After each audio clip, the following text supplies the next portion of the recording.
So, proceed.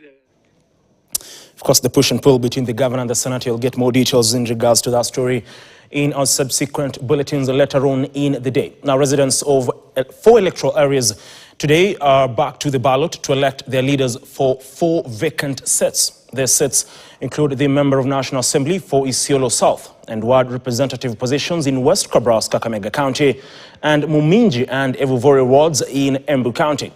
We now want to head to West Kabras, where our reporter Bramwell Bure is following up on the happenings. Bure, if you can hear me, what is the latest from West Kabras? What are the leaders saying? What is the turnout, looking like? And if there's any case of, violence, voter bribery, what is the real situation on the ground, Bran?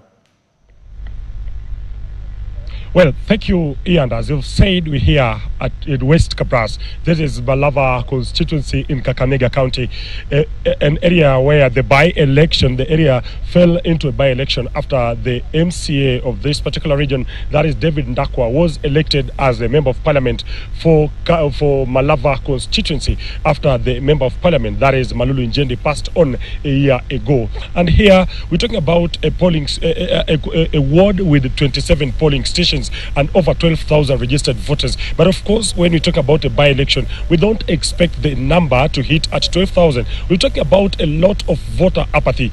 This is St. Cecilia Mayuge Comprehensive Primary School. This is where the candidate of DCP party, that is Bramwell Wekesa Haemba, votes here. He has already cast his ballot. But of course, this is a polling station that has attracted a lot of scrutiny, a lot of focus is on this particular station. Why? Because as we are speaking here, we're talking about over 30 security officers, that is members from the Kenya Police Service, and then we are also talking about members from the GSU service who are also here just to ensure that there is no cause of alarm.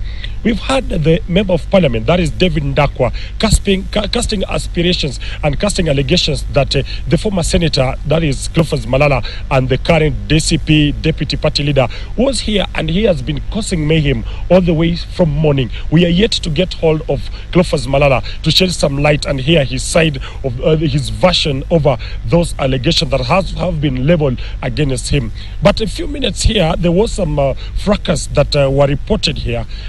The members from DCP party who were also observers in this particular station laid some allegations, and of course when we were walking in here we could see that there was some sort of commotions between the police officers who have not up to now lobbed any tear gas canister on the residents who are sitting right outside the polling station. There is a room here. The residents are alleging that there are some people from the United Democratic Alliance, that is UDA party, that were here, and they are trying to bribe the voters before they could come into the polling station and cast their ballots. That is something we have not ascertained up to now, if it's true or it is indeed allegations from these residents who are here. But one thing that we have to say is that the high presence of security officers in this particular station has not gone scot-free.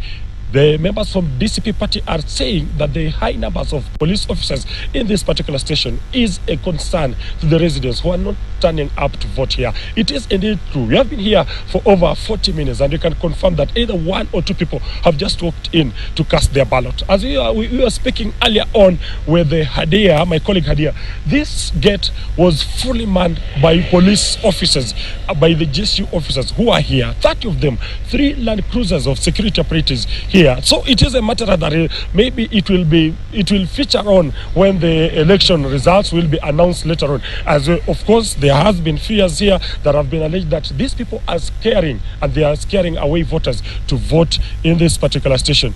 Of course, there is a station here where tear gas was lobbed, and that is when the concerns were that Senator Cleophas Malala walked in there with some rowdy youths who are causing mayhem and causing troubles there. It had to force police officers to lob tear gas canisters to spread, to ensure that those rowdy youths could move away from that polling station. But up to now, there is no major cause of alarm. We can say that the exercise up to now has been fairly peaceful. Of course, the chaos started late yesterday, according to David Ndakwa, and we've seen one of his cars, a saloon, has been pelted with stones. All the window panes are down. That is a vehicle belonging to the area MP. So you can say that it's still early.